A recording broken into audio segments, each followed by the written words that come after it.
Людина, практикуючи медитацію, вона починає виробляти якусь свою систему цінностей в результатах. І воно й дає дуже якісне підтвердження. Тому що, знаєте, деколи медитацію розглядають як таку втечу від життя.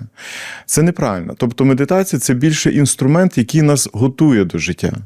Я часто використовую таку аналогію, говорячи про медитацію, коли кажуть, що медитація – це те, що має принести якісь такі відчуття там, польоту, занурення, розслаблення якогось і так далі. Якось містики, так? Щось схоже таке, що, знаєте, надзвичайне, а потім я кажу, що далі після того? Повертатися в життя. Я кажу, і далі страждати, як по-вашому? Я порівнюю медитацію з пральною машиною. Тому це інструмент, це технологія, це такий гаджет, чи це ще щось можна назвати в плані технології, яке ви маєте в своєму розпорядженні. І це те, що вам дозволяє потім, поза цим пранням, себе в житті почувати краще.